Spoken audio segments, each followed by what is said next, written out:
लो बच्चों, let's read the question. The question says residue left after methane production from cattle Dang is. So question में हमसे पूछा गया है कि जो रेसिड्यू जो बच जाता है मीथेन गैस की या फिर बायोगैस की प्रोडक्शन के बाद किसी भी कैटल डंग से, किसी भी काउ डंग से, बफेलो किसी भी कैटल को यूज करके उसको बाद में क्या करते हो, उसको जला देते हो, उसका मैन्योर बनाते हो, उसको बर्न कर देते हो, कंस्ट्रक्शन में यूज कर देते हैं. बेसिकली क्या करते हैं हमको ये बताना. सर क्वेश्चन हमारा स्टार्ट करते हैं. सबसे पहले हम क्वेश्चन को सॉल्व करने का की कॉन्सेप्ट देखेंगे. की कॉन्सेप्ट. सर क्वेश्चन को सॉल्व करने का की कॉन्सेप्ट क्या है हमारा कि हमें बायोगैस प्रोडक्शन के बारे में नॉलेज होनी चाहिए. Okay, biogas production. अगर हमें पता है कि बायोगैस प्रोडक्शन क्या होता है, कैसे करते हैं और इसका बेसिकली अल्टीमेट गोल क्या है, करा क्या जा रहा है, सब कुछ चीजों का यूज कैसे कर रहे हैं, तो हम क्वेश्चन सॉल्व कर लेंगे. बायोगैस प्रोडक्शन के अंदर हम बेसिकली यहाँ पे क्या कर रहे हैं, गैस का प्रोडक्शन कर रहे हैं, मगर जो यहाँ पे हमारा सोर्स है गैस को प्रोडक्शन करने का जो क्रूड मटेरियल है that is a bio.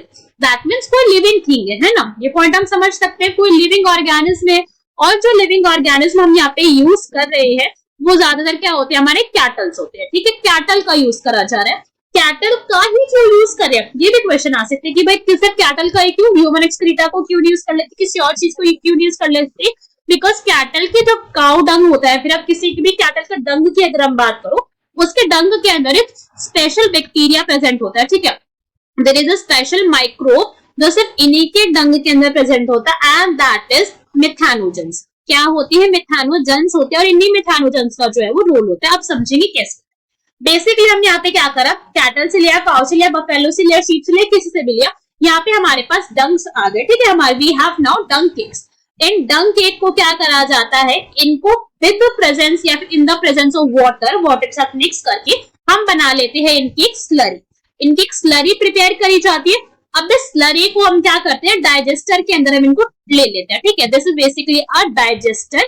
Digester होता है, इसका प्रॉपर ऐसे एक स्ट्रक्चर होता है, यहाँ जहाँ पे एक इनलेट पाइप होता है जहाँ पे हम स्लरी डाल रहे हैं, यहाँ पे एक आउटलेट पाइप होता है जहां से जो भी गैस का प्रोडक्शन होगा उसको बाहर निकलना जाएगा. अब ये जो हमारी स्लरी होती है जिसके अंदर हमारा, जिसमें डाइजेस्टर में प्रेजेंट है, इसको हम कवर कर देते हैं. ठीक है, this is covered. That mean जो भी यहाँ पे रिएक्शन हो रही है वो कैसी हो रही है, वो एनारोबिक कंडीशन में चल रही है. देयर इज एनारोबिक रिएक्शन, पूरी की पूरी एनारोबिक यहाँ पे कंडीशन है.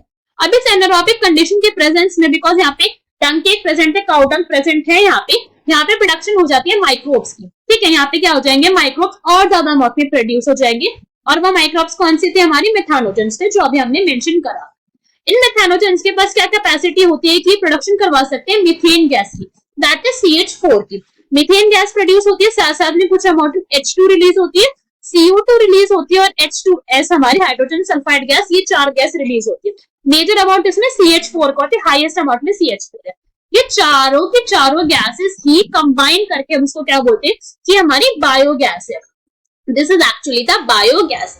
और यही बायोगैस जो है वो इग्निशन के पर्पस से, फ्यूल के पर्पस से, जिसको है ज्यादातर रूरल एरियाज के अंदर इसको जो है वो यूज करा जा रहा है. सिंपल सा हमारा कॉन्सेप्ट था, किसका यूज करके, मिथेनोजेंस का यूज करके. अब भाई जो मेजर अमाउंट में जो हमारे गैस का प्रोडक्शन था वो हो गया, यहाँ से हमने गैस को बाहर निकाल दिया, मगर स्लरी तो यहाँ पे बच गई ना. यहाँ पे क्या हो जाता है, कुछ लेफ्ट आउट बच जाता है.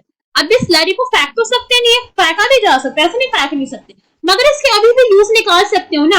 आपने घर में भी देखा होगा, मम्मा क्या करती है, मम्मा आपकी जो है मिल्क लेती है, मिल्क से मलाई उतार के मलाई से क्या करा, घी बना लिया, घी से अभी भी क्या बचा, थोड़ा सा उसके अंदर खट्टा बचा है, उसे मम्मा क्या करती है, हमारा बटर मिल्क बना देती है, कढ़ी बना देती है. सो वैसे ही अभी भी जो स्लरी है इसका आप यूज करा जा सकता है.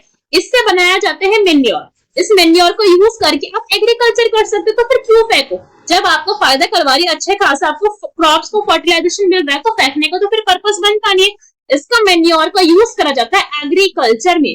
ठीक है, इसको एग्रीकल्चर में यहाँ पे यूज करना चाहिए. सब हमारे ऑप्शन रीड करेंगे, चेक करेंगे कौन सा है करेक्ट है. ए बर्nt, नहीं भाई बर्nt नहीं करते, यूज दिस मेन्योर, तो मेन्योर करेक्ट होगा. यहाँ पे ऑल द स्पेलिंग गलत किए बने, मेन्योर लिख दिया, मेन्योर है. बरीड इन लैंडफिल स्नो, उससे तो पोल्यूशन लेवल इंक्रीज हो जाएगा ना, फायदा भी नहीं है. हमारे पास अच्छा खासा यूज है. Use in civil construction no, because इतना सॉलिड बिल्डिंग मटेरियल नहीं है ये अपना. So question है, correct answer will be option number B, that is used as manure. I hope you understood the explanation well. Best of luck. Thank you.